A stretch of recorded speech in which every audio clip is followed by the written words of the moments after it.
Assalamualaikum, class 6. Hope you are keeping well. Students, here I am your teacher, Saima Aslam, to teach you New Oxford Modern English. Dear students, in our previous lectures, we have completed reading of Unit 1A, and unit name was Nicobobinus, and the story was about a boy named Nicobobinus, and he was an extraordinary boy that can do everything. Okay students, today we are going to start our exercise. Exercise A, comprehension. Part 1, answer the following questions. We will complete in our today's lecture exercise A, part 1, 2 and exercise B also. Answer the following questions. Question number A, what do we learn about Nicobobinus in the first paragraph? In the first paragraph, हमने first paragraph में निकोबोबिनस के बारे में क्या पढ़ा है? Answer, we learn that Nicobobinus is an extraordinary child who stuck his tongue out at the Prime Minister. We also learn that he lives in Venus and he could do anything. हमने पहले paragraph में निकोबोबिनस के बारे में ये पढ़ा कि निकोबोबिनस एक एक्स्ट्राऑर्डिनरी चाइल्ड है और वो ऐसा चाइल्ड है कि वो बहुत डेयरिंग है. इनफैक्ट उसने प्राइम मिनिस्टर को भी टफ़ टाइम दिया, उसको भी मुश्किल में डाल दिया था. और हमने ये भी पढ़ा कि Nicobobinus can do anything. Question number B, who is Rosie? Rosie is निकोबोबिनस best friend. रोज़ी निकोबोबिनस की सबसे अच्छी दोस्त है. Question number C, why don't people pay attention to what Rosie says? लोग इस तरफ क्यों मतवज्जो नहीं होते जो रोज़ी कहती है? People don't pay attention to what Rosie says. लोग मतवज्जो नहीं होते बिकॉज क्योंकि उन सब के according she is always having wild ideas, कि उसके पास हमेशा अजीब व गरीब किस्म के ख्यालात होते हैं. और आपने स्टोरी में पढ़ा भी होगा कि उसके पास रियली अजीब व गरीब किस्म के ख्यालात होते हैं. और वो हर काम जो निकोबोबिनस ने करना होता है उसका आइडिया उसे उसकी बेस्ट फ्रेंड रोज़ी दे रही होती है. क्वेश्चन नंबर डी देखें जी, what two things does Rosie suggest that she and Nicobobinus should do? वो दो कौन सी चीज़ें हैं जो रोज़ी उसको सजेस्ट करती है कि हम दोनों मिलकर करेंगे या हमें करनी चाहिए? Rosie suggests that Nicobobinus should pull up every weed on his doorstep, कि तुम्हारे दरवाजे पे लगे हुए तमाम जो खुरदरू पौधे हैं उन्हें हम पुल अप कर दें, उखाड़ दें. And discover the land of dragons, या फिर हम दोनों लैंड ऑफ ड्रैगन्स को डिस्कवर करने के लिए जाएंगे. When do the children go on their adventure and what do they take with them? वो दोनों बच्चे कब अपने जर्नी को स्टार्ट करने के लिए गए या कब अपने एडवेंचर पे गए एंड उन्होंने अपने साथ क्या लिया था? The children go on their adventure the next morning, कि वो अगली ही सुबह अपने एडवेंचर के लिए रवाना हो गए. When it is just starting to get brighten, अभी सुबह होना शुरू ही हुई थी. They take buns and lemonade with them, वो बंस और लीमू का जूस अपने साथ लेकर गए थे. Question number F, who do they meet on their journey? Say what happens at each of the two encounters. वो कह रहे हैं कि वो अपने जर्नी में किससे मिले थे, और आप ये भी बताएं कि दो लोगों से वो मिले थे. what happens to each of the two encounters? इन दो इनकाउंटर्स होता है कि किसी का आमना सामना होना, कि जो दो इनकाउंटर्स इनके हुए थे दो किसके साथ हुए थे और उस इनकाउंटर्स में क्या हुआ था. They meet the night watchman, वो एक चौकीदार से मिले. एंड अ डॉग, और एक डॉग एक कुत्ते से मिले.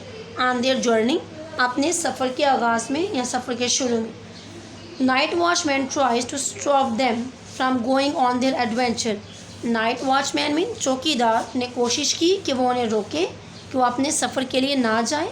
रोज़ी trips over the dog and it barks at them until it notices the buns and starts to eat them. रोज़ी को क्या हुआ कि रोज़ी ट्रिप अप होके गिर गई किस पे? कुत्ते के साथ वो टकराई, और जब कुत्ते के साथ वो टकराई तो कुत्ते ने बहुत तेज़ी से भौंकना शुरू कर दिया, और तब तक वो भौंकता रहा जब तक कि उसकी नज़र उन बंस पे नहीं पड़ गई जो वो दोनों अपने साथ लेकर आए हुए थे, और फिर उसने उन बंस को खाना शुरू कर दिया। Question number G, how does Nicobobinus escape from the man in the orchard? Nicobobinus orchard में मौजूद उस आदमी से कैसे बचा था? इसका आंसर है जी निकोबोबिनस escape. Nicobobius escaped from the man in the orchard by doubling himself up and going backward as fast as he could. उसने खुद को डबल किया, और उसके अलावा वो जितना तेज़ी से भाग सकता था उतना तेज़ी से वो भागा।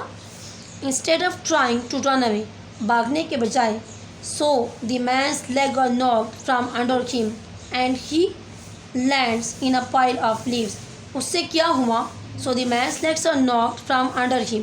वो क्या हुआ? आदमी की टांगें उसके नीचे से निकल गई। मेन के वो आदमी की टांगों का सहारा लेके ऊपर चढ़ा, और and he lands in a pile of leaves, वो पत्तों के एक ढेर पर जा गिरा। क्वेश्चन नंबर एच है जी, how does Nicobobinus get out of the well? Nicobobinus उस वेल में से बाहर कैसे निकला? He swam through a long narrow passage made of stone. वो इस वेल से इससे बाहर निकला कि खुद को श्रिंक करके, अपनी बॉडी को बिल्कुल क्लोज करके उस नैरो पैसेज में से घसीटते हुए अपने आप को उसने बाहर निकाला। अब इसका देखें, ये क्वेश्चन आंसर्स है हमारे, और तमाम क्वेश्चन आंसर्स के नोट्स आपको गिवन हैं। आपने इन तमाम को वहाँ से लर्न करना है and do it as a practice on your notebooks also. Option number B, write the lines of speech below, put the name of the speaker after each name. देखिए हमारे पास कुछ वर्ड्स लाइन्स गिवन है, आपने बताना है कि ये तमाम लाइन्स जो यहाँ पे रिटन हैं या लिखी गई हैं ये किसने बोली थी। नंबर 1, आहा आइव गॉट यू नाउ, आहा आइव गॉट यू नाउ।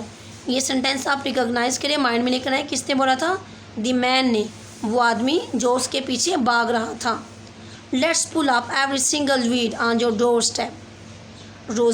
रोजी सेड दिस, क्या हो तुम्हारे डोर स्टेप पे लगे हुए तमाम जो सिंगल वीड्स हैं इनको पुल अप कर दें। It's one of the best idea I ever had. ये भी रोजी ने कहा था कि ये मेरे पास मौजूद तमाम ख्यालात में से एक बेहतर ख्याल है। ओ निकोबोबिनस, ये वर्ड निकोबोबिनस ने बोला था।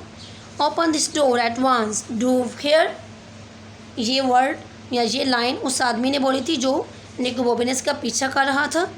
You will think of something, you will think of something, ये लाइन रोज़ी ने बोली थी जब वो उस गार्डन में स्टक हो जाता है, उस गार्डन में फंस जाता है, तो उससे कहते हैं कि तुम कुछ ना कुछ अपने लिए तलाश कर लोगे, या तुमने कैसे इसमें से बाहर आना है तुम ये भी ढूंढ लोगे।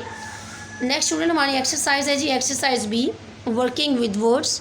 Look at this list of the words and phrases from the story. हमारे पास यहाँ पे कुछ वर्ड्स और फ्रेजेस हैं जो कि स्टोरी में से गिवन हैं, और हमने क्या करना है, इनको सेंटेंसेस में यूज़ करना है। So the first word is replied I am sick, he replied, मैं बीमार हूँ, उसने जवाब दिया, रिप्लाइड में जवाब देना। विस्पर्ड मीन सरगोशी करना, don't believe in him, she whispered he is a liar, उस पर यकीन मत करना, उसने सरगोशियाना अंदाज में कहा, वो बहुत बड़ा झूठा है या वो झूठ बोल रहा है। Yell, what I am going to do, he yell mean चिल्लाना या चीख के कोई बात कहना, मैं अब क्या करूँगा, उसने चिल्लाया। ग्रोल होता है गुस्से बड़ी आवाज़ से पुकारना। Who is in the castle, the giant growled हुआ, उसने शॉर्टेड बड़े अंदाज में पूछा कि कैसल में कौन है। कॉल्ड आउट पुकारना या पुकार के किसी को बताना या बुलाना। I am in here, the little boy called out from the room, उसने अपने रूम में से आवाज़ लगाते हुए बोला कि मैं यहाँ हूँ। क्राइड मीन चीखना। Open up, cried the man, आदमी ने चीखते हुए बोला कि ओपन अप, इसको खोलो। आस्क मीन पूछना। Are you all right, he asked, क्या तुम ठीक हो, उसने पूछा। शाउटेड मीन चिल्लाना। Stop making noise, shouted the mother, मामा ने चिल्लाकर बोला कि शोर करना बंद करो। Okay students, it was our today's lecture, our today's topic, and we have discussed it in detail. आपको मैंने तमाम क्वेश्चंस को समझाया भी है। उसके बाद आपका एक्सरसाइज ए का पार्ट 2 है। इसको भी मैंने आपको बताया कि ये तमाम सेंटेंसेस हैं, हमने इनके सामने उसका नाम लिखना है जिसने स्टोरी में ये लाइंस बोली हैं। उसके बाद नेक्स्ट हमने एक्सरसाइज बी की है, वर्किंग विद वर्ड्स। यहाँ पे कुछ वर्ड्स हमें दिए गए हैं, इनको हमने सेंटेंसेस में यूज़ करना है। ये तमाम चीज़ें, all things are given in your notes, you have to learn all these things, exercise A and B from your notebooks. Students, मैं नाम अनाउंस करूँगी। हनान शौकत ने मेरे क्वेश्चन का राइट आंसर दिया है। Excellent Hanan Shaukat. And Manoor Imran is also doing well. Keep it up my dear students. And are today's here is also your today's task, you have to find it. Okay students, here I will suggest you some words, you have to find meanings of them. Here are some words, आपको मैंने ये words sentences करवाए, इसमें से आपने मुझे कोई से भी 2 वर्ड्स के मीनिंग्स फाइंड आउट करके तो आपने कमेंट बॉक्स में मुझे आंसर देना है। आप चलिए मैं आपको वर्ड असाइन कर देती हूँ, रिप्लाइड और विस्पर्ड। इनके मैंने आपको सेंटेंस करवाए हैं, आपने मुझे इनके मीनिंग्स फाइंड आउट करके तो इनके मुझे आपने आंसर्स बताने हैं कमेंट बॉक्स में। Okay students, take care of yourself and अल्लाह हाफिज़।